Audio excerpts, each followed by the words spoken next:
Entonces, la clase de hoy es más especial que las anteriores de los talleres, ya que en esta vamos a pasar contenido, que es la que corresponde a cálculo, referente a los conceptos de derivadas en primera parte, pero derivadas de orden superior, que lo especial de estas derivadas de orden superior es que es poder entender qué significa cuando yo derivo dos veces o tres veces o cuatro veces la misma función, que conlleva, o cómo poder derivar.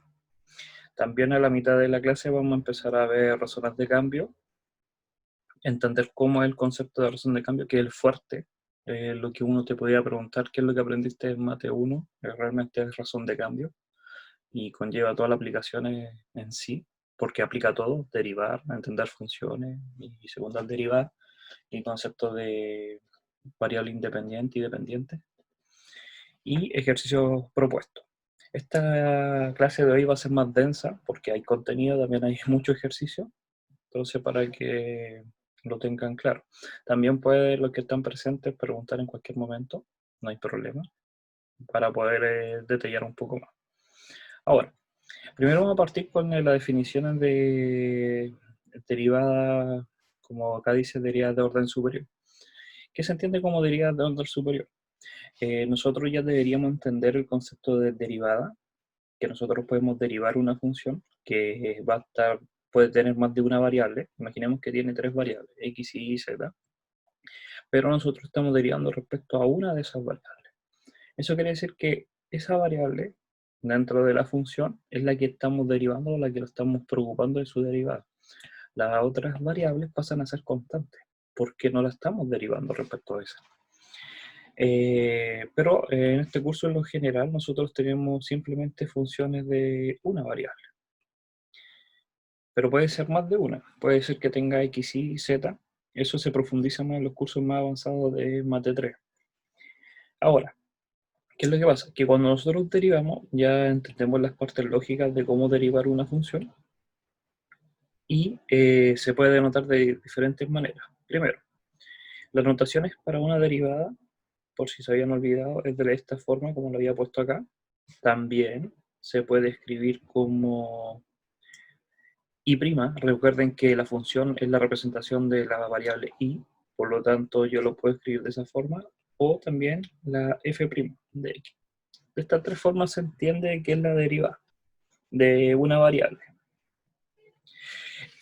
Puede ser que en algunos libros, si están estudiando por su parte, vean este símbolo, que es el delta de la derivada. Este símbolo que es una D, pero más cursiva, se refiere de que la función no es la única variable que tiene, que x no es la única variable que tiene más de una, pero yo me estoy preocupando solamente de una. Una derivada parcial se llama. Por eso parcial, ¿por qué? Porque hay más de una, pero solamente me estoy fijando en una. Mientras que cuando se ocupa esta D dentro de la derivada, está denotando que la función solamente depende de una variable, y en ese caso es la letra que corresponde, puede ser x, y o z. Ahora, la función, cuando yo la derivo, ya obtengo su resultado, supongamos que tengo la f', yo obtengo esa función, y yo puedo volver a aplicar una derivada, considerando que esta es una nueva función. Imaginemos una g. Y ahora yo quiero derivar esta función nueva. Yo al derivarla lo que voy a obtener es una segunda derivada de la función. Y así sucesivamente puedo hacer 3, 4, 5. ¿Qué es lo que pasa? Que a medida que yo voy haciendo más derivadas, yo voy a tener que denotar, en la parte de acá, ¿cuántas derivadas llevo? En este caso, en este ejemplo, acá lo están diciendo que es la segunda derivada. ¿Por qué? ¿Cómo yo me puedo fijar que es la segunda derivada? Porque tiene esta doble tilde, esta doble comilla, por decirlo así, que me denota por cada comilla la derivada que corresponde. Y es simplemente la derivada, el paréntesis, es la derivada de la primera derivada. Por eso es la segunda derivada. O también la puedo denotar con la simbología que está acá. ¿Qué significa con esa simbología?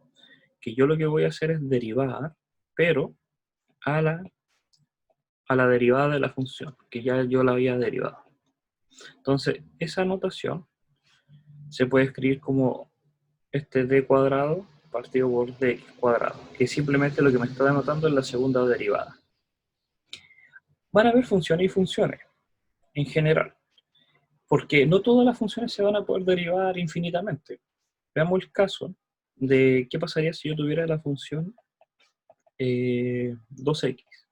La función 2x, si nosotros la derivamos, simplemente voy a obtener 2. Y si la vuelvo a derivar por segunda vez, voy a obtener 0, ya que la derivada de una constante es 0. Y en este caso, la derivada, porque ahora esta la considero como mi nueva función, si yo la quiero derivar por segunda vez, tendría que derivar el 2. Y yo obtendría el 0. Y de ahí en adelante ya no tiene sentido. Derivar por tercera, por cuarta, por quinta, va a seguir dando 0, porque 0 es una constante. Entonces, ¿de qué va a depender cuántas derivadas puedo hacer? Va a depender del grado de la potencia de x. Porque si yo tuviera un x cuadrado, yo lo puedo derivar por primera y lo puedo derivar por segunda. Y ya la tercera voy a tener un 0. Entonces, si el grado me va a poder decir de cierta manera cuántas veces puedo derivar. En los casos de los polinomios. Ya conocemos que hay funciones que son en las derivadas, que son, por decirlo así, como cíclicas. La exponencial da exactamente lo mismo. Entonces la exponencial es infinita, puedo derivarla infinitas veces, por el hecho de que siempre va a dar lo mismo, multiplicado por el exponente. Pero siempre va a estar la exponencial. De igual manera, las funciones trigonométricas, al derivarla, voy a seguir teniendo una función trigonométrica. Entonces no va a parar. Son los casos de los polinomios los que pueden tener fin, y las funciones que son recursivas no. Ahora, para poder entender este concepto se aplica el siguiente ejemplo, o nos dicen que podemos calcular este siguiente problema, en el cual lo que tenemos que calcular es la derivada. Acá lo dice calcular la derivada k enésima. Es como k puede ser la enésima, realmente es la enésima derivada. Puede ser 1, 2, 3, 4, pero lo que lo están pidiendo es que este k tiene que ser mayor que n, donde el n es el grado del polinomio. Un ejemplo, podríamos considerar que el polinomio es de grado 3, entonces nuestro n es 3, y lo están pidiendo que por lo menos k sea mayor que 3, podría ser 4. Si derivamos por primera vez este polinomio, vamos a tener 3x cuadrado. Si derivamos por segunda vez, vamos a obtener 6x. Si derivamos por tercera vez, vamos a tener 6. Ya estamos en el K3. Y ahora, si derivamos por cuarta vez, fíjense que yo tengo esta manía de escribir, en vez de escribir 4 comillas, ya es como el número en romano. Lo normal de los libros que yo estudiaba veía eso. Puede ser que también aparezca, nunca lo he visto, como un 4. No, se puede mal entender como una exponencial o un grado. Entonces en romano no hay problema. Lo borré. La derivada cuarta de x me daría 0. Entonces en este momento ya no tiene sentido derivar para mayores, ni para 5, ni 6, ni 7 sucesivos, porque todos van a dar 0. Entonces cuando nos dicen que calculemos para cualquier n, tendríamos que, por lo menos ya teníamos la idea que va a tener que dar, calcular para cualquier fk, va a dar 0, pero hay que verlo, para cualquier n. Lo hicimos recién para un n igual 3, que es algo muy específico, no algo general. Mientras que para algo general, tendríamos este x elevado a n. La primera derivada simplemente va a ser n por x elevado a n menos 1. Para la segunda derivada voy a tener un n por un n menos 1 por un x elevado a n menos 2, y podemos empezar a encontrar un patrón. Depende de cuántas veces tenemos que hacerlo para poder observar este patrón. Vamos a hacer una tercera vez y nos estaríamos dando cuenta que parece casi un término factorial. Casi. Que no es realmente un factorial factorial, pero aparecen unos términos de un factorial. ¿Por qué? Porque el factorial nosotros sabíamos que era simplemente un n por un n menos 1 por un n menos 2 hasta poder obtener el valor de 1. Pero tenemos aquí en este caso tenemos para la tercera tenemos los primeros tres términos. Si hiciéramos una cuarta tendríamos los primeros cuartos términos. Si tuviéramos un k enésimo, un k-enésimo término, tendríamos los primeros k términos. Entonces, hay que tratar de escribir esto en factorial. Fíjense de que tenemos estos términos, los primeros términos que hay acá, pero en esta parte sobreviven otros términos, del n-3. Estos términos que hay acá, estos los que están en naranja, son del n-3 en adelante. El n-3 por el n-4, el n-5. Entonces este es el factorial del n-3. Y si yo despejo lo que yo tengo acá, me quedaría n factorial dividido en n-3 factorial. Entonces, para el caso de la tercera derivada, yo podría escribir simplemente n factorial partido por n-3. Entiéndanse que este n-3 es todo lo que me sobró después del factorial de n, que no me aparece. Y lo multiplico por un x elevado a la menos 3. Entonces, para un k-enésimo lo estamos dando cuenta que está el patrón que va a ser n partido por n menos k elevado a x por n a la menos k. Y ahí obtendríamos la derivada. ¿Qué es lo que pasa? Que va a haber un momento en que el k va a ser igual que n. El k es mayor que n. Pero cuando estamos derivando para el k menos 1, o para el k menos 2, o para el k menos 3, va a llegar un momento en que va a pasar a n. Cuando pase a n, este término me va a dar 0. Y desde ese momento en adelante, la función va a dar 0 siempre. Es lo que habíamos dicho, que para derivadas mayores que el grado, ya las soluciones van a dar 0. Entonces, esta ecuación, esta función que está acá, solamente funciona cuando el k es menor que n. Porque para mayores que n, me va a dar que esa derivada es 0. Que la derivada de la función va a ser 0. Fíjense que si no escriben eso, esto va a dar negativo. N menos k, para un k mayor que n, va a dar negativo. Y estamos yéndonos como para lo 1 partido por algo. Y ahí está el problema, que es un error bien común. Entonces respondimos además de la pregunta otro concepto general, es el factor de la derivada k-enésima para valores menores que n. Para menores que n tenemos todo este resultado. Y para mayores ya entendemos, con lo que estamos conversando, que por lo menos son 0. Ahora, con esa idea en mente, los piden en el siguiente problema, que resolvamos esta ecuación.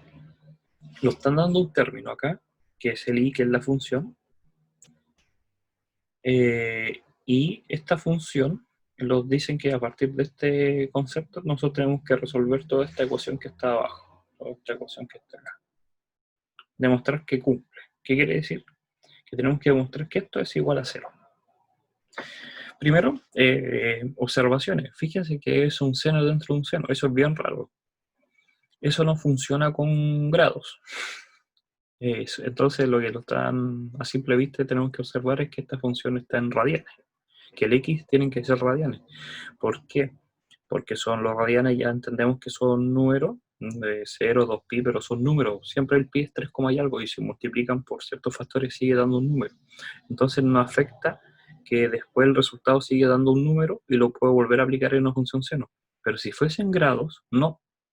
Porque si fuesen grados, yo no podría tener acá, aplicar un grado como resultado de un número y después aplicar el mismo seno, pero con ese número. No puedo, porque yo ya estaba aplicando funciones trigonométricas con grados. Es el problema que tiene los grados. Por eso se ocupan radianes. Además de las simetrías que hay con radianes y el concepto del pi, que lo está solucionando la circunferencia. Es una observación simplemente eso. Ahora, considerando ya la función, vamos a empezar a considerar la función. Vamos a denotarla acá, seno de x. Y tenemos que observar algo acá. Que tenemos la función y, entonces este y tendríamos que reemplazarlo ahí, multiplicarlo por coseno cuadrado. Después lo están solicitando que derivemos para obtener la primera derivada de y respecto a x. Fíjense que está con el d que habíamos dicho, porque la única variable que hay es x.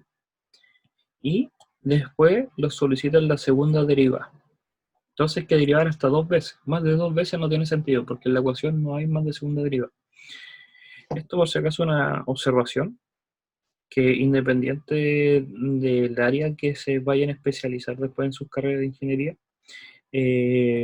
todos los fenómenos, sean eléctricos, mecánicos, realmente todos los fenómenos físicos que se ramifican en ciertas áreas de su especialidad, todos los fenómenos se pueden describir solamente con ecuaciones lo más de segundo grado en derivada. Todas las ecuaciones que existen en el universo son derivadas de segundo grado. Las que están en la naturaleza, las teóricas pueden ser, uno puede ser matemático como quiera, puede hacer ecuaciones tan complicadas como quiera.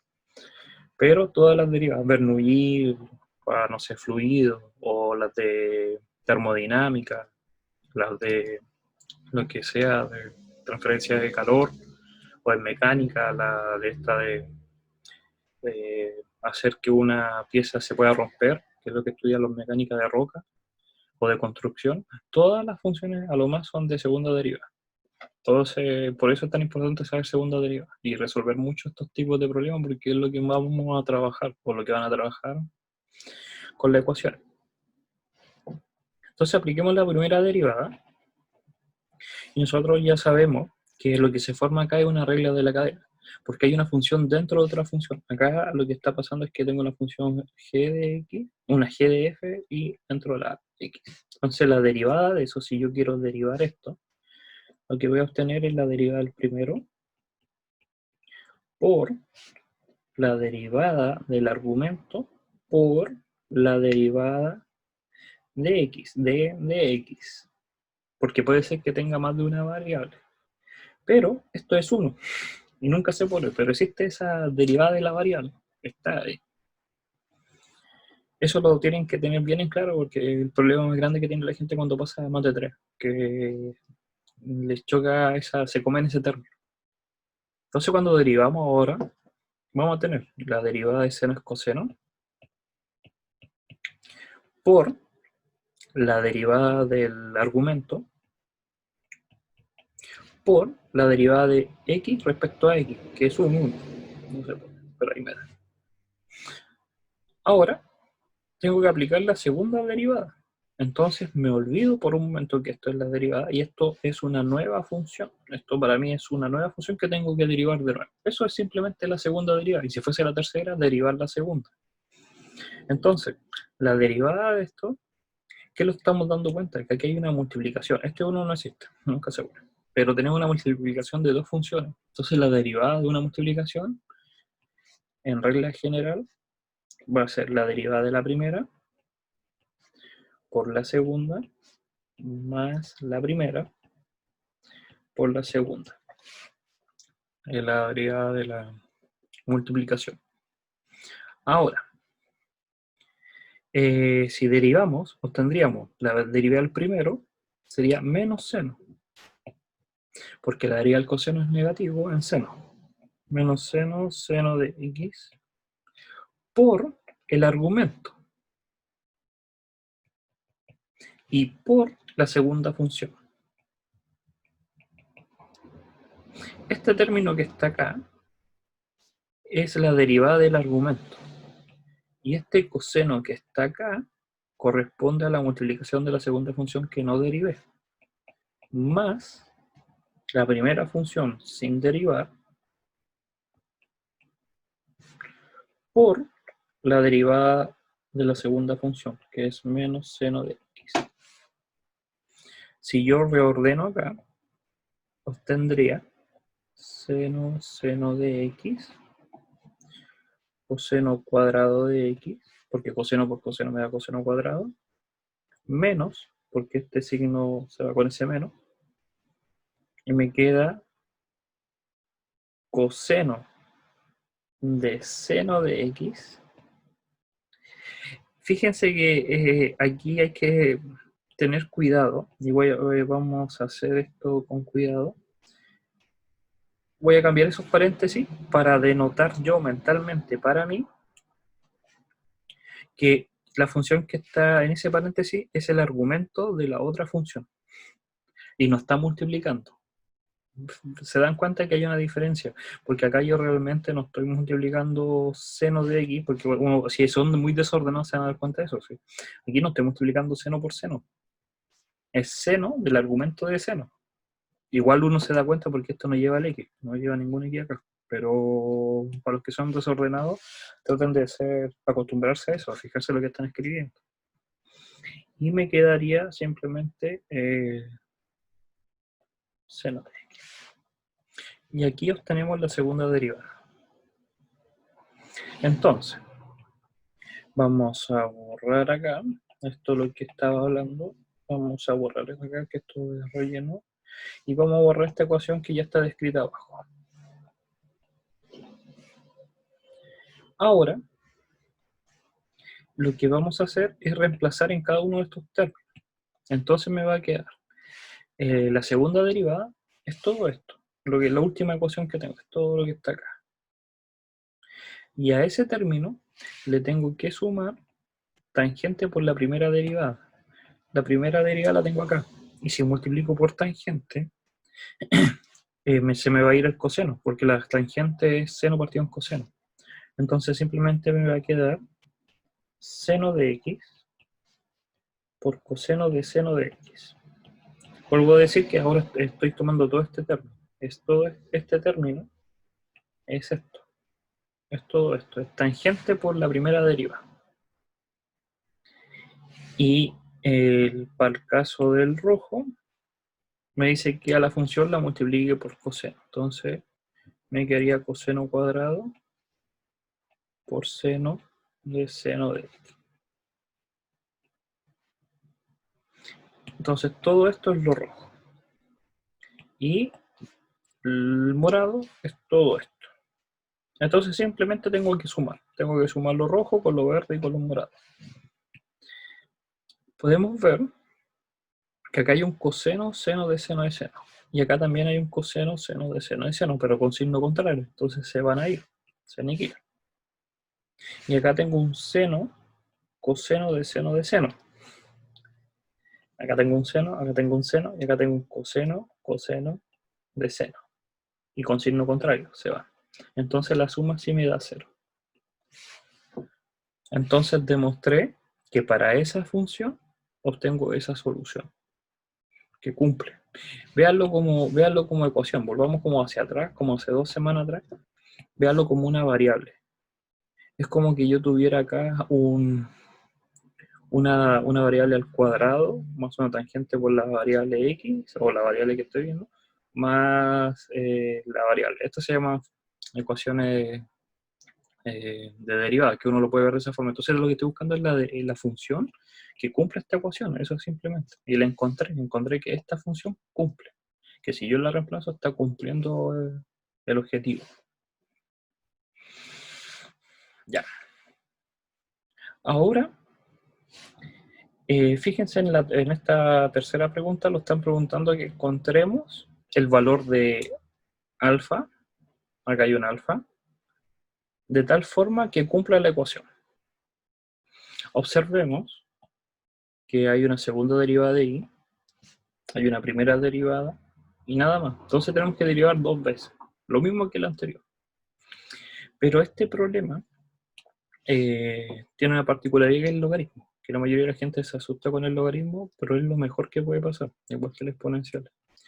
Ya que el logaritmo, la derivada es muy simple. La derivada del logaritmo, por regla general, va a ser 1 partido por el argumento. En general, el argumento vamos a poner acá, el argumento del logaritmo se escribe exactamente abajo, por la derivada del argumento, que sería 2x. Y ahí obtengo la primera derivada. Y para la segunda derivada, en este caso, para la segunda derivada, nosotros tendríamos que aplicar la de la fracción. ¿Por qué? Porque tenemos un denominador y un numerador. La de la fracción ya se la deberían saber, que es la derivada del primero, de arriba, que podría ser 2, por el de abajo, menos la derivada del de abajo, por el de arriba, dividido todo eso por el término del denominador al cuadrado. Entonces, ya tenemos los términos. El i no es necesario. El i no está dentro de la ecuación. Es simplemente la segunda derivada y la primera derivada. Entonces, ¿sí? Una consulta, que cuando derivaste el argumento, al final no se toma en cuenta el alfa. ¿El alfa qué es? No sé, no, pero no te preocupes, te estoy preguntando para ver qué es lo que tú entiendes por alfa. Hay dos cosas. Las letras pueden ser dos cosas, o es constante o es variable. No puede ser otra cosa, o es constante o es variable. El x entendemos que es variable, porque la función hay que derivarla respecto a x.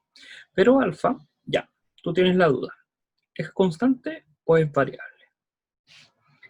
Y acá te soluciona todo el problema, porque te dice encontrar los valores que pertenecen a los reales. Entonces no es cualquier valor, son valores, ciertos valores. Entonces no es una variable, no acepta cualquiera. Entonces es una constante, puede tener un valor 3 o un valor 1 o un valor 5, pero es una constante. Entonces cuando tú derivas una constante, este término ¿cuánto te va a dar? 0. Las variables siempre, y es una buena pregunta. ¿Cómo yo saber cuándo es una variable o no? Porque en general en los cursos de matemáticas, sobre todo este Mate 1, las variables van a ser X, Y o Z o T. Pero te la van a decir. ¿Cómo yo me voy a dar cuenta? Porque van a escribir la función con las letras que están adentro. Y las que denotan van a ser variables. Todas las demás van a ser constantes.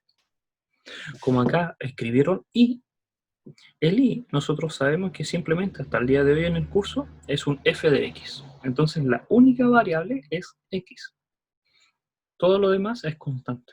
Si puede ser, imagínate que yo quiero decir que la es una variable también. Aunque fuese variable, yo estoy derivando respecto a x. Entonces pasa a ser una constante. En la derivada no afecta nada, es 0.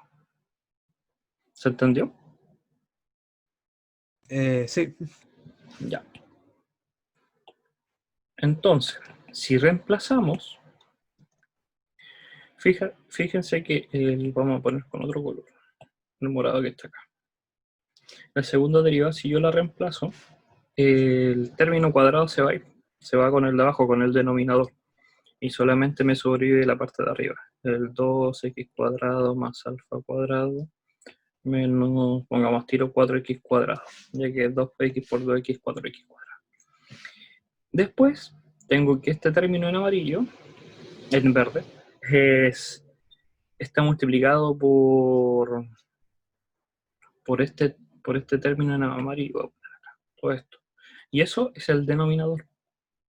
Entonces, de nuevo, puedo escribir x, porque acá hay un x, lo voy a poner ahí, por 2x.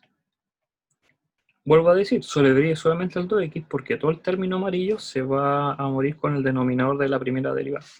Menos 8 igual 0. Y tenemos una función cuadrática, porque solamente el i está al cuadrado y hay términos de x. Entonces tendré que dejar todo en x cuadrado, todos los términos en y y todos los constantes. Este término alfa va a ser una constante y tengo que igualar a 0. Entonces resuelvo la ecuación cuadrática. No los vamos a centrar tanto en resolver la ecuación cuadrática porque eso ya sé que lo saben hacer, lo hemos hecho en clase.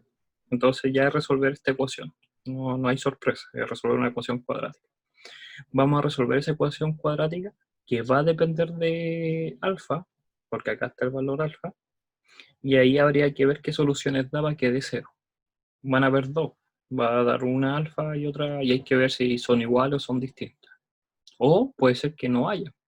Imagínate que ya sabemos que la función cuadrática, cuando resolvemos este menos b más menos b cuadrado, menos 4ac, este término me va a decir si hay solución o no hay, si tiene raíces. Entonces, si hay un valor de alfa que cumpla eso. Puede ser que no, puede ser que me dé que es negativo y por lo tanto no hay ningún alfa. Puede ser que me dé 0 y hay uno solo, y puede ser que sea positivo y hay 2. Y los puedo encontrar. Antes de seguir, y por eso no le quiero dar tanto tiempo a esto, es darle tiempo a otra cosa. Que hay otra forma de derivar, que lo más probable es que no sepan, porque casi nunca la dicen, pero sí la dicen, pero es para la gente que realmente hace mucho ejercicio, se va a dar cuenta. Y es por esto de acá. Con este ejemplo uno puede sacar muchas conclusiones. Voy a hacer otro ejemplo, y ahí vamos a entender lo que voy a hablar. Imagínense que tengo esta función que está acá. Ahí. Y mira, y le vamos a poner un seno. Ay, qué bonito. ¿Cómo calculan las derivadas ahí? ¿A alguien se le ocurre? Así, todos la miramos y sabemos que habría que hacer la derivada del de arriba por el de abajo, menos la derivada del de abajo por el de arriba, dividido por el denominador al cuadrado, ¿sí o no? El problema es que al hacer la derivada del de arriba, hay una multiplicación y habría que hacerlo por la derivada del primer término por el segundo, más el primero por el segundo. Y abajo exactamente lo mismo. Y podemos estar fácilmente media hora calculando derivadas, y si no somos ordenados lo podemos equivocar y sin fin. Pero, este tipo de problema te da a pensar en algo. ¿Qué pasa si aplicas logaritmo en ambos lados? ¿Qué quiere decir? Que aplico un logaritmo natural en todos lados. Eso quiere decir que me aparece un logaritmo acá y todo esto queda el logaritmo. Uno dice, ¿complicaste la cosa? No. ¿Cuánto es la derivada del logaritmo de y? La derivada del logaritmo de y es el argumento del logaritmo, que es y, por la derivada de y. Y en el otro lado me queda toda esa mezcolanza de cosas. Pero esa mezcolanza de cosas tienen reglas. Primero, que me queda el logaritmo de todo lo verde, que sería este término al cuadrado y esa raíz, menos el logaritmo de eso. Y a esto le aplico derivada, entonces aplico la derivada de este logaritmo. Pero tengo una multiplicación. Entonces me voy a agregar una hoja para que lo hagamos tranquilamente. Acá. Entonces cuando yo paso este término acá, el logaritmo, yo puedo escribir eso como logaritmo de x más 3. Todo esto al cuadrado está dentro, más logaritmo de raíz de 3x, porque está multiplicándose. Si se está multiplicando, la regla del logaritmo dice que lo puedo escribir como suma. Menos logaritmo de 3x más 5x cuadrado, menos logaritmo de seno de x. Todo esto era logaritmo de y. Y ahora aplico derivada. Este término me va a quedar y' partido en y, porque es la derivada del y, o x, imaginen cambia un cambio de variable y se nos... Este 2, por la regla del logaritmo, sale para afuera, 2, porque los exponentes del argumento salen fuera del logaritmo, de otra propiedad del logaritmo. Y me queda simplemente el logaritmo de x más 3. Que la derivada del logaritmo de x3 es x más 3 por 1, porque la derivada de x es 1. Más, esa raíz sale para afuera como un medio, porque el logaritmo de x elevado a la n es lo mismo que n el logaritmo de x. Es la regla del logaritmo.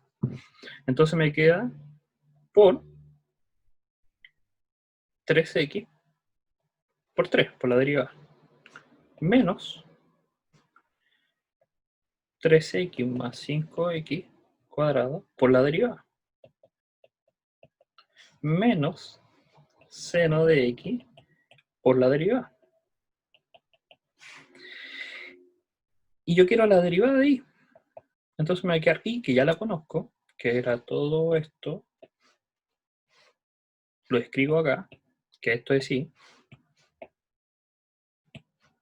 Y lo multiplico por todo esto. Y ahí obtengo la derivada. La obtuve en 2 líneas. ¿Se entendió o no? ¿O alguien se perdió?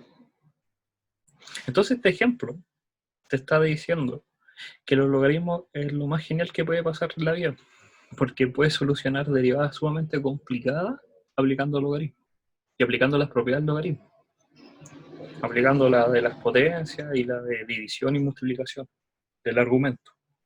Entonces te soluciona Profe, todo, ¿sí? usted decía que arriba quedaba, arriba en la división, perdón, Sí, sí. abajo, quedaba la derivada. Mire, a ver, donde tiene, por ejemplo, 1 partido en 3, o sea, Ya, 1 partido en x más 3, sí. arriba de esa fracción queda 1, pero después arriba de esa fracción queda 3. Eso ahí sí me perdí. Tú estás hablando primero de este y después de este, ¿sí o no? Sí, y después del Ya, siguiente. ya. Logaritmo de x. ¿Cuál es la derivada del logaritmo de x? La derivada va a ser 1 1 partido partido en x. por el argumento, no es el argumento, siempre hablemos de argumento, por Ya. la derivada del argumento, ¿sí o no? Lo voy a poner con colores. Entonces, hagamos la primera. Logaritmo de x más 3, todo esto está elevado a 2. Primero la regla te dice que el 2 sale para afuera, porque es el exponente, y la regla del logaritmo te dice que lo puedes sacar, y te queda eso. Ah, es que no tengo esa definición, por eso debe ser. La tengo como 1 sobre x nomás. Como 1 sobre x. El logaritmo natural de x Sí. lo tengo como 1 sobre x nomás. 1 entre x. Ah, pues Entonces no. por la derivada, te falta la derivada. Ese Ya, sí, término. eso me falta. Entonces, ¿qué es lo que pasa? Que si yo derivo este, me va a quedar x más 3 por la derivada de, ¿qué es de esto? Y esta la derivada es 1, porque tengo el x simplemente. Sí, ahora Pero, sí, gracias. pero en el otro caso no, tengo un 3x. Entonces me queda 3x en el denominador y arriba me queda el 3. Ya. ¿Pero alguna otra duda respecto a esta idea? Entonces fíjense que no es tan loca esta idea de poder aplicar logaritmos en ambos lados para poder encontrar la derivada. Sobre todo esto soluciona muchos problemas cuando estoy haciendo segunda, tercera derivada de fracciones con muchos términos, hacia algo monstruoso. Son las derivadas más avanzadas que hay para poder desarrollar. Pero la podemos tener. Si quieren, intenten ustedes por su cuenta hacer la segunda derivada como ya la sabían hacer anteriormente. La primera les va a dar una fracción y después la derivada de la fracción. Y hagan el ejercicio en su casa de hacerlo por medio del logaritmo. Fíjense que en la primera derivada no tiene sentido, ¿no? Porque ya hay un logaritmo, entonces no. Pero cuando hacemos este término de acá, a este apliquen el logaritmo en ambos lados. Y me despejan ahí el valor de la primera derivada. Y tendrían que llegar exactamente lo mismo que ustedes ya conocen. Eso les va a reforzar igual practicar a derivar y a darse cuenta si son ordenados o no. Ya, esto es lo mismo por si acaso, estas partes son las mismas que ya hemos trabajado. Es como esto una presentación, entonces si aprieto clic aparece un nuevo ejercicio. Ahora tenemos Profe, ¿sí? cuando hagamos ese ejercicio, nos debería quedar a un lado el logaritmo natural de la derivada de y, ¿verdad? Y al otro lado el resultado, ¿o no? Mira, Como lo tengo que aplicar a los dos lados.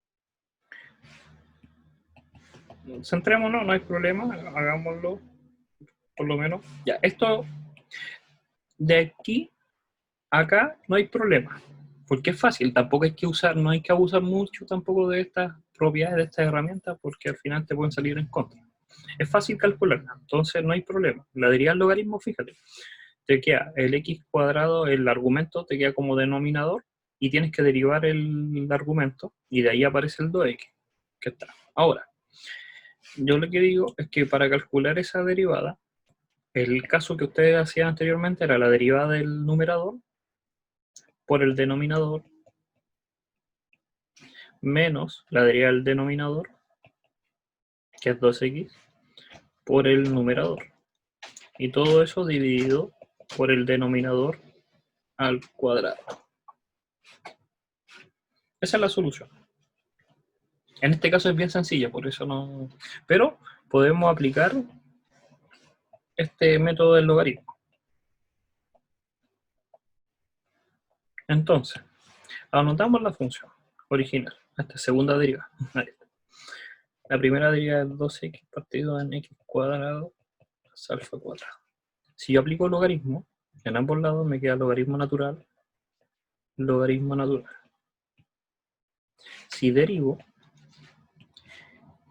la izquierda me dice que es y' partido en y, en segunda. ¿Por qué? Logaritmo de y'. La derivada de esto es 1 partido por el argumento, que es y', por la derivada del argumento, que es y2'. Mm, ¿Ves que es que hay un orden bien lógico? Siempre para el logaritmo va a ser el argumento, que en este caso es primera derivada, por la derivada del argumento, que sería 2'. Y ahora aplico la regla del logaritmo para el otro lado. Me quedaría, lo voy a poner con azul, me queda el logaritmo de 2x. La puedo sacar hasta el ojo. El logaritmo de 2x me va a dar 2x partido en 2. 2 partido en 2x, al revés. Porque es el argumento abajo en el denominador, que sería 2x, por la derivada, que es 2. Menos, ¿por qué menos? Porque esto está dividiendo y la regla del logaritmo dice que puedo hacerlo como fuera del logaritmo, menos logaritmo de eso. Y me quedaría x cuadrado más alfa cuadrado por la derivada. Y el último paso que me falta es despejar la segunda derivada, que eso es lo que quiero, la segunda derivada. Y la segunda derivada va a ser la primera derivada, la pasé para el otro lado, multiplicado por estos factores.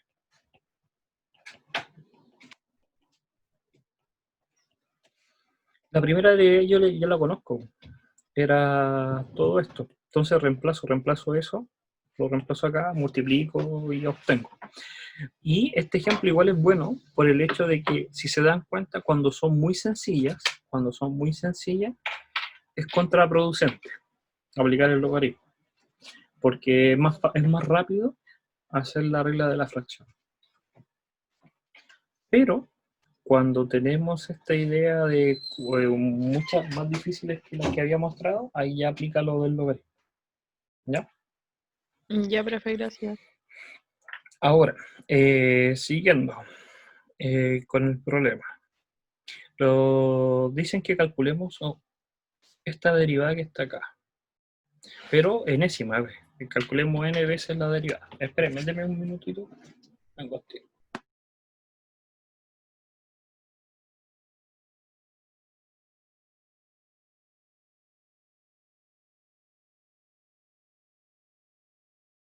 Volví. Entonces, si queremos calcular esa derivada enésima, la vamos a escribir acá. Tenemos que fijarnos en lo siguiente. si lo hacemos como está en esa forma, que es una fracción, lo vamos a complicar la vida en cierta manera. ¿Por qué? Porque la primera derivada de esa función me va a dar la derivada al primero, que es del numerador, que es 0, por el denominador, menos la derivada del denominador por el denominador al cuadrado. El hecho es que, ¿por qué lo estamos enredando? Es porque cada vez que tengo que hacer, voy a tener que hacer ese cálculo mental de el denominador, la derivada del numerador por el denominador, menos el numerador por el denominador, siempre iba, y los vamos a empezar a cansar. Entonces, aquí uno tiene que aplicar conceptos más básicos, y es fijarse en esto, que este denominador, yo puedo escribir la función como 1 menos x elevado a menos 1. Y esto cambia todo, porque ya no es una fracción, es un exponente, está elevado a una potencia de menos 1, pero está elevado. Entonces, cuando yo le aplico la derivada, la primera derivada, va a ser simplemente menos 1 por 1 menos x a la menos 2, que voy a obtener lo mismo de esto.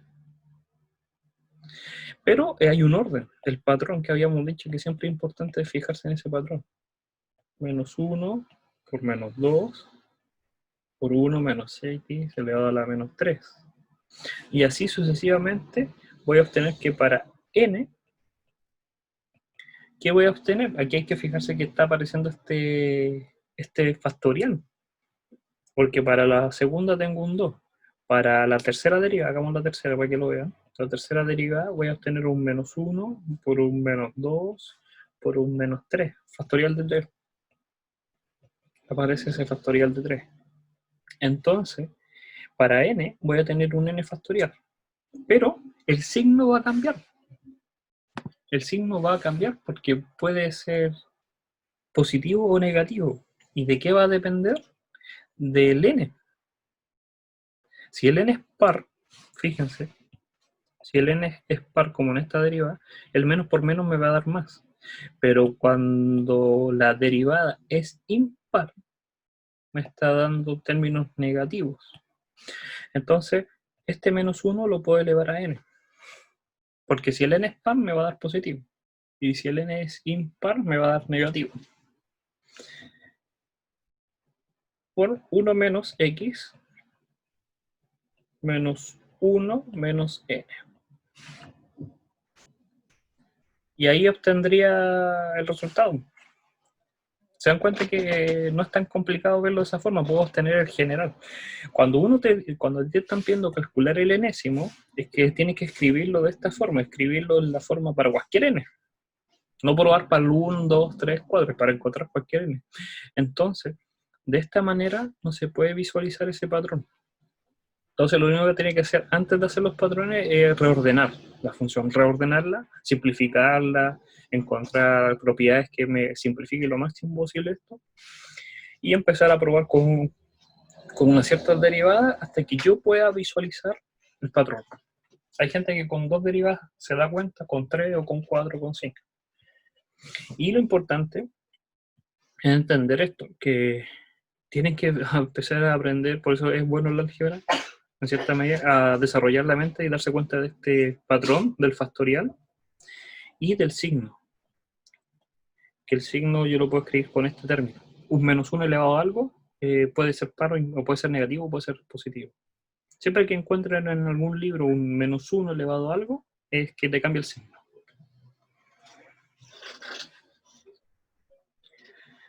Entonces, con eso terminamos la parte de derivadas de orden superior. Ahora, que es el fuerte, y lo más importante es razón de cambio. Razón de cambio es muy importante porque también, además de las matemáticas, es lo que más se aplica a la ciencia, tanto física, química, biológica, o cualquiera de su área, ecuaciones de electricidad, mecánica, termodinámica. ¿Qué es lo que pasa? Que nosotros tenemos el concepto de que las funciones dependen de una variable, x en este caso. El x entra en la función y entrega otro valor, y es lo que entendemos. Y le podemos aplicar la derivada y todo bien. Pero lo que pasa es que esta variable puede depender de otras variables. Ejemplo del tiempo, de la velocidad, de cualquier otra letras. Puede ser z, de otras variables. Entonces, cuando yo derive, no derivo respecto al x, porque el x no lo tengo. Yo lo que tengo son estas variables. Entonces, cuando yo quiera derivar, por ejemplo, vamos a derivar esta función x respecto a t, porque el tiempo es lo más habitual que en la vida. Si yo derivo eso, yo no lo puedo derivar porque la función no depende de t, solamente depende de x. Entonces me va a dar 0. Pero, yo lo que sé es que la función la puedo derivar respecto a su variable, x. Y la variable x depende, por eso puse que el x va a depender de t. Y a esa variable la puedo hacer. Es como una regla de la cadena. Es la regla de la cadena. Entonces, este concepto de regla de la cadena es simplemente razón de cambio. El problema es pensar. Y aquí, por eso mucha gente cae con razón de cambio, porque hay que pensar en cómo encontrar esa relación. Entonces, fíjense, son dos pasos. Tengo que fijarme en la función. Tengo que encontrar una función. En todo el ejercicio que vamos a hacer ahora, la función no te la dan. Tú la tienes que encontrar.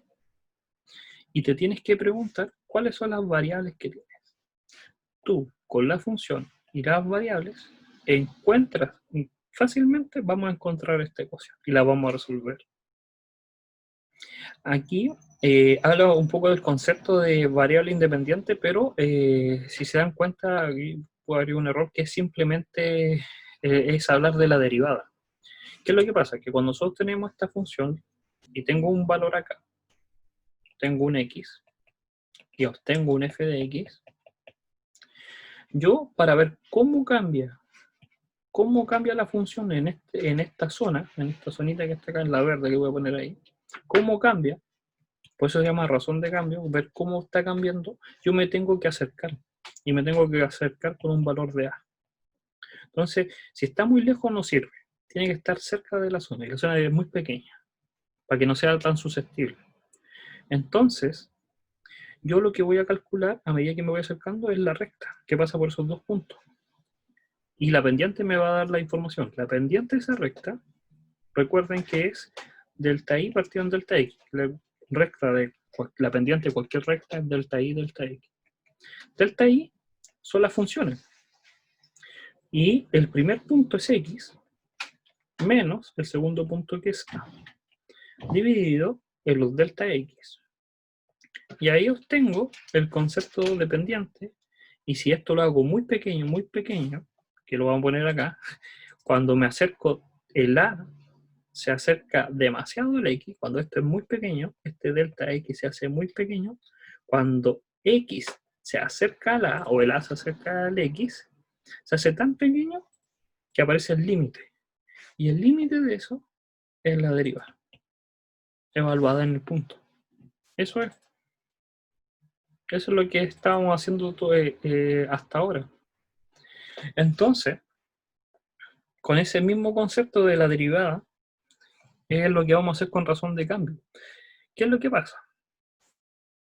Vuelvo a decir que ahora la función no simplemente depende de... La función va a depender de una variable, pero esa variable no es la que cambia, es otra. Entonces, para que lo entendamos, hagamos este ejemplo tranquilamente. Veamos. Tenemos una bola de nieve, entonces dibujemos una bola. Tenemos esa bola de nieve. Y nos dice que se derrite, que esta bola se está achicando, que después de un tiempo se va a achicar, eso es derretir. Y la razón que tiene, la razón cuando se refiere a la razón es la derivada, acá hay una derivada, es de 0.05 centímetros cúbicos por segundo. Entonces, fíjense, esto es la derivada. Entonces acá tengo la función, por eso estamos fijando en esto, tengo la función dividido por la variable. Esa función está en centímetros cúbicos. Entonces, eso es un volumen. Entonces, esto es la derivada del volumen. respecto al segundo. ¿Y qué se mide en segundo? El tiempo. Entonces, esto es el volumen en el tiempo. Es simplemente a eso se refería esta parte. Que tú, para encontrar la razón de cambio, simplemente te tienes que fijar que va a ser una función dividido por su variable. Entonces, en este caso me están diciendo que esta razón de cambio es de centímetros cúbicos partido en segundo. Por lo tanto, es volumen partido en tiempo. Es la derivada. Esa es la información que nos dieron acá. Después dice, y aquí viene la pregunta, ¿a qué velocidad disminuye el área de la superficie? Entonces la pregunta es, el área de la superficie de una esfera, ¿cuál es la ecuación? Y por eso hay que pensar, ¿cuál es la ecuación de un área de una esfera?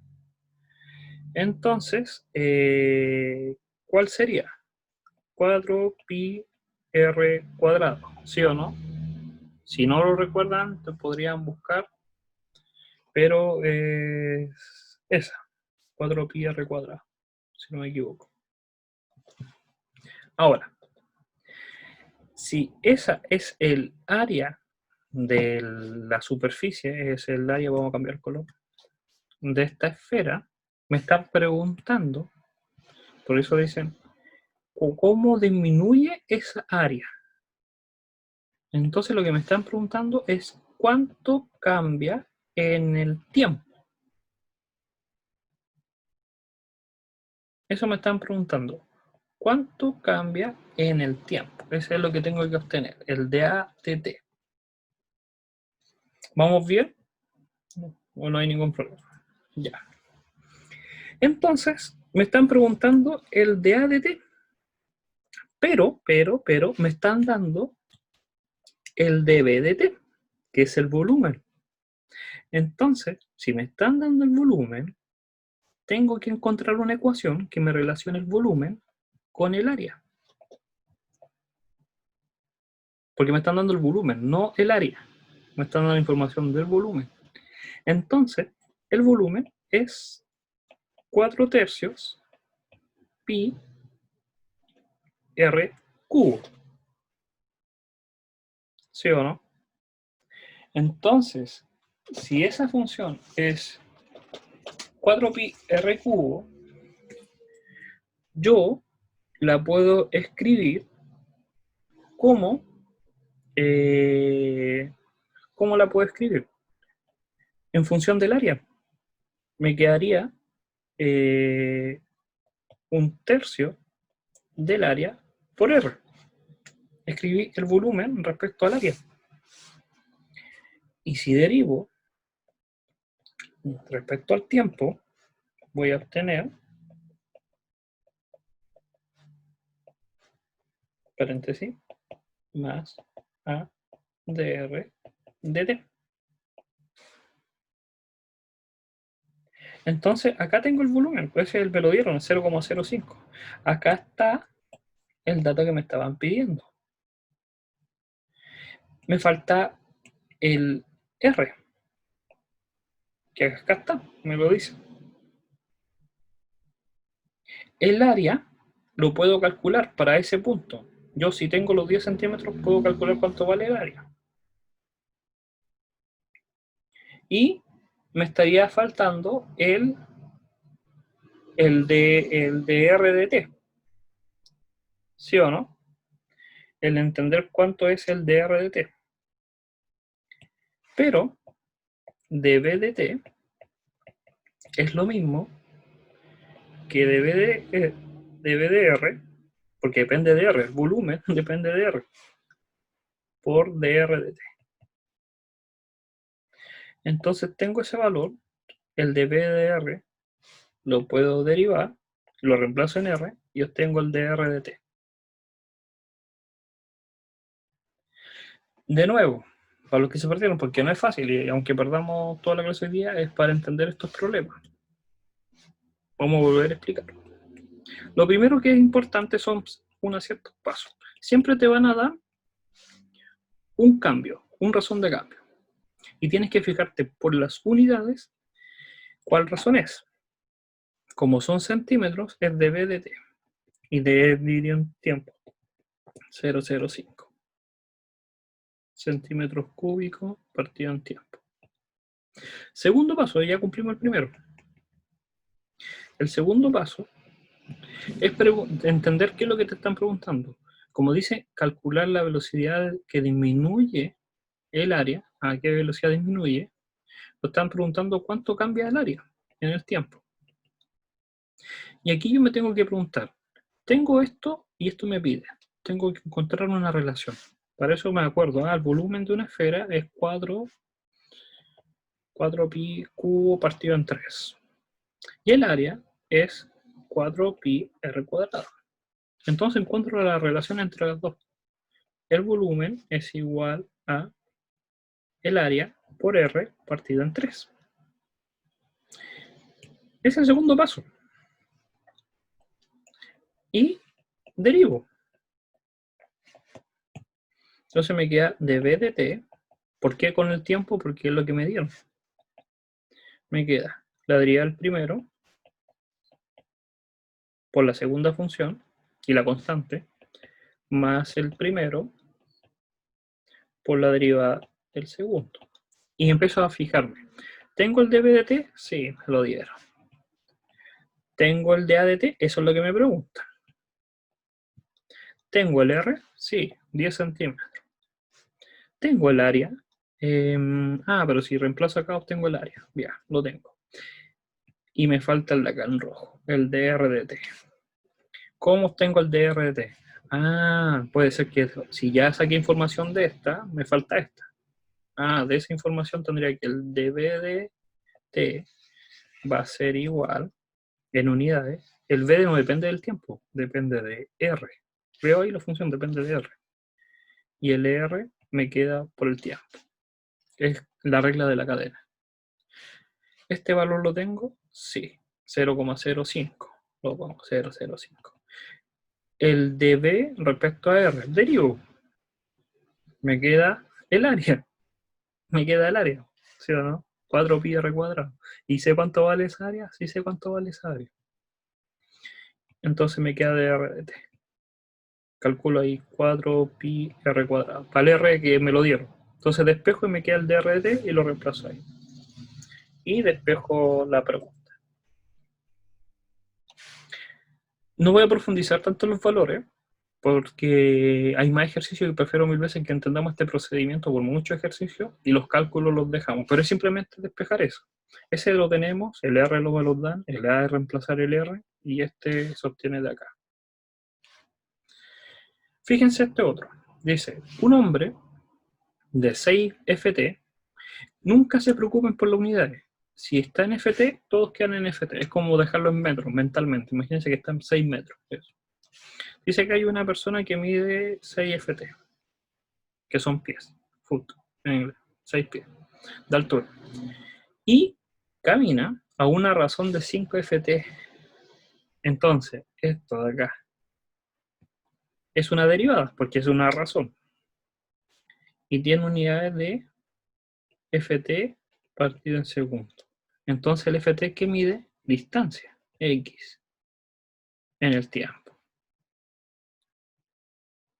Entonces me dieron un dx de t. Me dice que esa persona camina a una razón. Entonces esa es la velocidad, o el dx de t es la velocidad de la persona. Esta es la velocidad.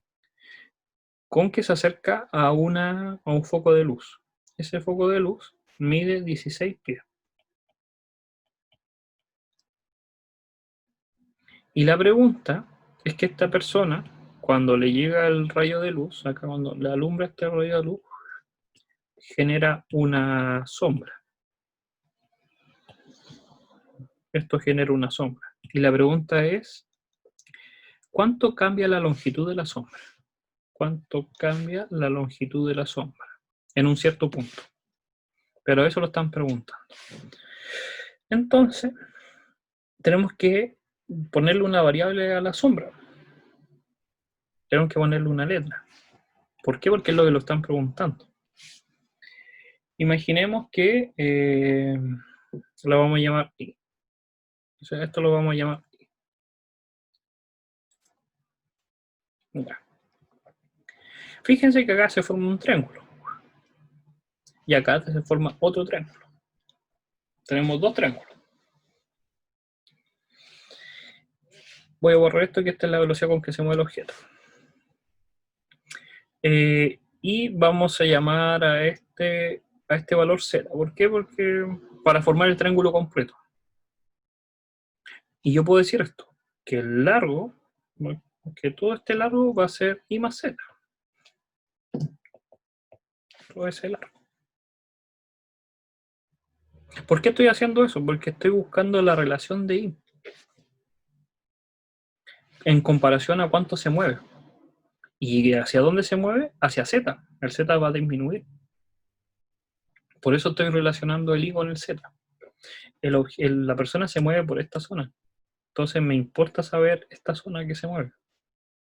Y a medida que se va acercando, el I va a disminuir, y si está muy lejos, el I aumenta. Entonces pensemos. Estos triángulos son congruentes. El pequeño con el grande. Acá hay uno pequeño y acá hay uno grande. Y tengo los valores.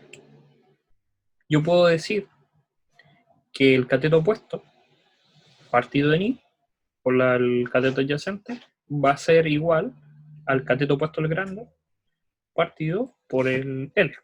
Porque son congruentes, son el mismo triángulo, está creciendo, comparte la misma esquina. Y puedo derivar. Aquí tengo la ecuación, tengo el I, que me están preguntando cuánto vale la derivada de I, ahí la obtengo, y me están preguntando, y me están dando más o menos el X, pero ahí tengo que pensar el X, pero aquí tengo una ecuación. Puedo escribir también, para no calentarme la cabeza, podría hacerlo al revés. Podría hacer I partido en 6 igual a L partido en 16, para poder derivar más fácil. Las proporciones se mantienen igual. Derive. Me queda de I de T por un sexto de L de T por 1 partido en 16. El de I de T es lo que me pregunta. ¿Cuánto cambia la sombra? Que es lo que yo dije que se llamaba I. Y el de L de T es lo que tengo que obtener. Pero el L lo tengo acá. Y puedo derivar. Me queda de L de T. Voy a escribirlo acá más arriba. Disculpe. Lo voy a escribir acá al lado. Me queda de L de T es de I de T más de Z de T. Entonces, si yo reemplazo en la ecuación, voy a agregar una hoja. Me quedaría, reemplazo.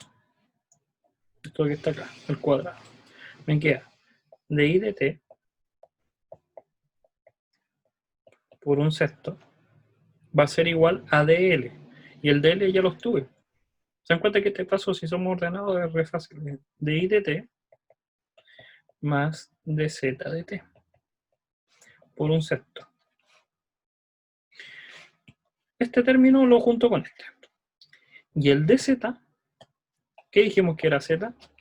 Era cuánto avanzaba, que realmente esto, cuánto avanza en el tiempo. No sabía que había usado X, puse cualquier letra, pero puede ser cuánto avanza la persona, cuánto está, esto es la distancia que avanza la persona, y estoy calculando cuánto tiempo se demora en avanzar esa distancia. Entonces reemplazo, y si resuelvo la ecuación me quedaría de I de T, factor común, un sexto menos 1 partido en 16, y el de Z de T ya me lo da, que es 5. Por 1 partido en 16, porque esto está multiplicando. Y ahí despejo el de I de T. Pero se dan cuenta el procedimiento, el primer paso, el más importante, es fijarse qué información me están dando. El segundo paso es dibujar, en tener un poco la idea clara y qué ecuación puedo usar. Yo me fijé que habían dos triángulos, entonces dije, una proporción. Y después resolver y juntar las ecuaciones. Otro más, que todavía lo sobra tiempo. Para eso vamos a agregar una hoja, porque se ve que es largo. Vamos a agregar una hoja. Recuerden que si se llegan a enredar me pueden preguntar, no hay problema. Tenemos un globo de aire caliente. ¿Ya? Este globo de aire caliente dice que va subiendo, ascendiendo en línea recta. Entonces avanza hacia acá el globo. Y desde el suelo hay una persona, un observador que está a 500 pies desde el punto de elevación. Entonces desde aquí hasta acá hay 500 metros.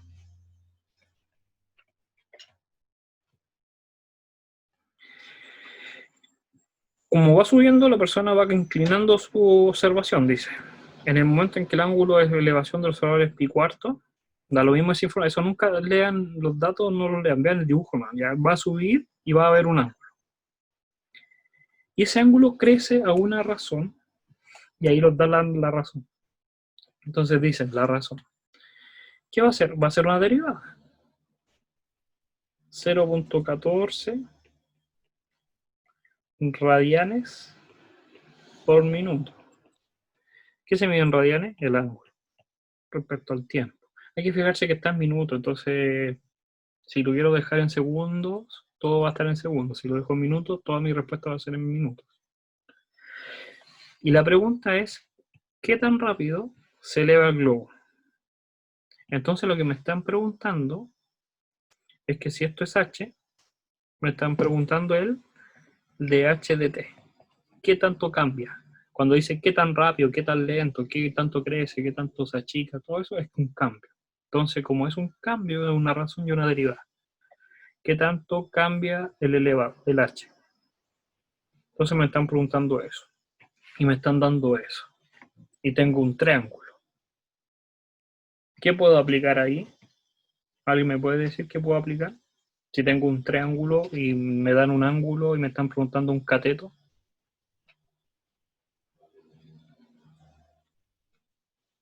¿Qué se podría aplicar? Se puede aplicar la trigonométrica. Una función trigonométrica. Pero de las tres que conocemos, que es coseno, tangente o seno, tendríamos que aplicar una que tenga el cateto opuesto y el adyacente, porque el adyacente yo lo conozco, el 500. Entonces la única función es tangente. Tangente de teta va a ser el cateto opuesto partido por 500. Y derivo esta ecuación. Ese era el segundo paso, derivar ahora. La derivada de la tangente, acuérdense que la tangente es seno de teta partido en coseno de teta. Y la derivada de eso, me daría el primero por el segundo, me queda coseno cuadrado menos seno por menos seno cuadrado partido en coseno al cuadrado. Y eso me queda 1 partido en coseno cuadrado. Eso es secante. Entonces me queda secante, algunos se lo saben de memoria, pero yo estamos haciendo secante por de teta de t. Porque una regla de la cadena, estoy derivando la función respecto al tiempo por la derivada del argumento respecto al tiempo. Igual, y en el otro lado me queda dh dt por 1 partido en 500. Me están preguntando cuánto vale dh dt. Necesito calcular cuánto vale secante del ángulo. Y me lo dan, pues el ángulo ahí justo aparece, pi cuarto. ¿Y cuánto vale de teta de t? Me lo dan, 0,14. Y pude resolver el problema.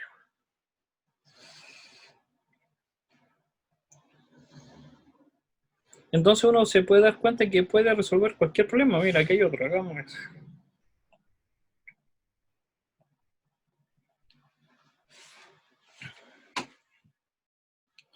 Tenemos un triángulo.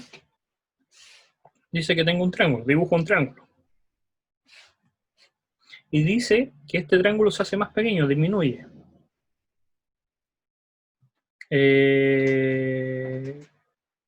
Dice que la altura, hay que leer bien, porque dice la altura del triángulo disminuye, entonces tiene una altura, h.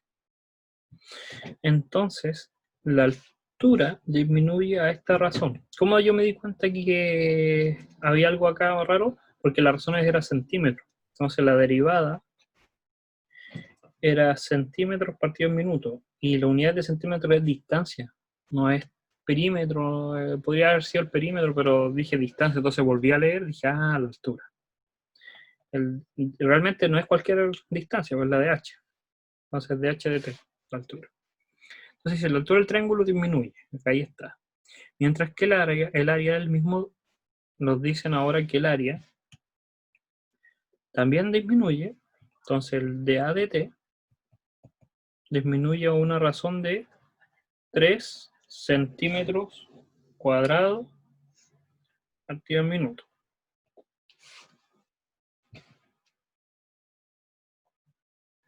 Y me preguntan, ¿a qué ritmo cambia la base del triángulo? La pregunta es, ¿cuánto, si esto es la base, cuánto cambia la base en el tiempo? Tengo la altura, tengo el área, me preguntan B. ¿Qué función relaciona a los tres? El área. El área de un triángulo es altura por la base dividido en 2. El de A de T va a ser simplemente dH de T por B partido en 2, la daría el primero por el segundo, más el primero por la daría el segundo, en 2. Ese 2 es un factor, sale el otro. ¿Tengo el de A de T? Sí, vale 3. ¿Tengo el de H de T? Sí. ¿Conozco el B? Sí, me lo dan. Me dicen que la altura es 20 centímetros. Si conozco la altura, conozco la base. Y conozco el área. Entonces puedo calcular la base. Conozco la altura, conozco el área, despejo el B. ¿Tengo el H? Sí. ¿Puedo despejar el de B de T? También. Entonces se dan cuenta que no hay problema, si uno tiene que ser como bien ordenado. Lo primero es escribir qué es lo que tengo. Fijarme qué es lo que me preguntan y qué es lo que tengo y encontrar una ecuación que relacione eso. Y después desarrollar. Ahora, para terminar la clase de hoy, que vamos bien, después eran 2 más, o era un ejercicio 2 más de lo mismo, razón de cambio, pero ya si entendimos más o menos esto, lo podemos dejar. Pero lo vamos a denotar esto con Taylor. ¿Qué es lo que pasa? Que nosotros tenemos una función y nosotros queremos saber cómo se comporta la función en ese punto. Queremos saber cómo se comporta en ese punto, si hago un zoom. Entonces lo que uno hace es aproximar, puede ser línea recta o lo que sea. Pero aparece un teorema, que es el de Taylor, se llama el polinomio Taylor, y lo que dice es que yo puedo encontrar algún polinomio, y así ejemplo puede ser de esta forma, y a medida que yo voy agregando más términos, por eso hay una sumatoria, si yo voy agregando más términos, va a haber un punto en que, voy a borrar esto de acá, esta función puede ser que por acá no se comporte igual, pero en ese punto se va a comportar igual. Que si yo me acerco, hago más términos, mientras el n es más grande, más grande, más grande, más grande, esta función justo en lo naranjo se va a comportar igual que la función que yo quiero. Entonces yo puedo encontrar cualquier función que yo no conozca, la puedo encontrar con una suma de polinomios.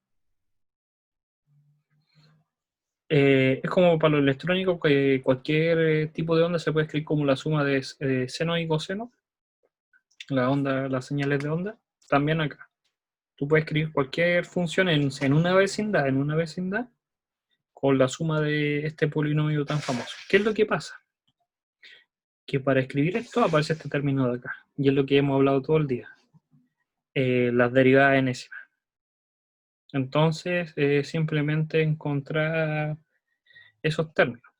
Fíjense que el k parte en 0. Entonces, si yo escribo el primer término, el k es 0, entonces no tiene derivada, va a ser simplemente la función evaluada en el punto. Esto es para cualquier función, es como para función de x. Si yo quiero saber cómo la función de x se comporta en A, tengo que escribir este polinomio, que va a ser, el primer término es evaluarlo, dividido por 0 factorial, que es 1, por x menos 0, o el A, en este caso yo quiero que sea 0. Entonces acá tengo que evaluar en 0. Esto en 0 y elevado a 0. El segundo término va a ser primera derivada evaluada en 0 por 1 por este polinomio elevado a 1. Y así sucesivamente. ¿Por qué se le llama polinomio? Porque esta función está siendo evaluada. Entonces me va a dar un número. Es la función evaluada en 0. Entonces es un número. Esto es un número y solamente me van a quedar términos. Del x elevado a 0, del x elevado a 1, de un x elevado a 2, de un x elevado a un polinomio. Entonces yo puedo escribir cualquier función respecto a ese polinomio. Entonces fijémonos acá. Nos dicen que calculemos el polinomio, el polinomio de Taylor para esas funciones. Y los dicen, evaluada en x0. Entonces nuestro a, por decirlo así, nuestro a va a ser 0. Entonces tenemos la función. Y lo que lo dice es preguntarnos cuánto vale en 0. En este caso es sencillo, porque en 0 ¿cuánto vale? 1. Y ahí está la solución. Pero dice que tenemos que ver cómo es el polinomio, determina el polinomio. Entonces, escribimos polinomio. El polinomio va a depender, recuerden, de la derivada k-enésima, porque es una sumatoria. Evaluada en a, dividido en k factorial por un x menos a elevado a la k. No es muy fácil recordarse este polinomio de Taylor, pero uno con la práctica se lo va a aprender. De tanto hacer ya uno lo aprende. Ahora, calculemos. Pero por medio de Taylor. El Taylor dice que es una sumatoria, entonces voy a calcular para k igual 0 el primero. Me va a quedar la función evaluada en 0, dividido en 1, porque esto es 1, por un x menos a elevado a 0, que es 1. ¿Cuánto vale la función en 0? 0. No es nuevo. Hay 1. Más. Es un polinomio, entonces tengo que seguir. La función es la primera derivada evaluada en 0. Dividido en 1, de nuevo, porque el factorial de 1 es 1. Por x menos 0 elevado a k. ¿Y el k cuánto vale? 1. Más la segunda derivada evaluada en 0 elevado a 2 por 2 factorial. Más la tercera derivada de x elevado a 0 elevado a 3 partido en 3 factorial. Y así sucesivamente. Ahora, si se dan cuenta, tengo que encontrar algún patrón. La derivada, la segunda derivada, la tercera derivada y la cuarta derivada de la exponencial es la misma. Entonces, en todas va a dar 1, porque evaluada en 0 es 1, evaluada en 0 es 1, evaluada en 0 es 1. Y lo único que va a sobrevivir entonces va a ser un x elevado a 1 partido en 1, más un x elevado a 2 partido en 2 factorial, más un x elevado a 3 partido en 3 factorial, y así sucesivamente. Entonces ese es el polinomio. Ese es el polinomio de Taylor. Pero cuando el x vale 0 me da 1. Por eso dije se aproxima. Si yo dibujara esta función exponencial, me voy a dar cuenta que es así. Y que en 1, pero está con el valor 0, 1. Y ahí. Entonces, voy a poner acá. Está viendo cualquier. Ahí, la exponencial. Cuando el x vale 0, me da como resultado 1. Pero Taylor te dice, mira, para cualquier función, tú la puedes escribir como un polinomio, que es todo este polinomio, y va a ser muy grande. Puede ser así, puede ser de esta forma el polinomio, pero cuando yo me acerco a esta vecindad, me comporta exactamente igual. Por eso se aproxima. En este ejemplo no tiene sentido hacerlo porque es más fácil calcularlo. Pero van a haber funciones que no las vamos a poder calcular, no las vamos a poder graficar. Entonces Taylor te dice, haz un polinomio, hace mi polinomio que yo te lo doy y tú puedes calcular más o menos cómo va a ser el dibujo, pero en la vecindad. Es como que ahora yo me preguntara cuánto vale la exponencial cuando yo lo evalúo en 5. Entonces ocupo la calculadora. Pero el Taylor te dice que tú también la puedes calcular y mientras más valores le das, más aproximado vas a hacer para ese resultado. ¿Ya? Entonces lo vamos a dejar hasta hoy día. Por lo menos lo más importante es que pudimos desarrollar este concepto de razón de cambio y entender los conceptos de derivadas, más de una derivada, segundas derivadas y terceras derivadas. ¿Ya? Entonces lo estaríamos viendo la próxima semana y cualquier cosa por correo. ¿Ya? Cuídense. Chao, chao.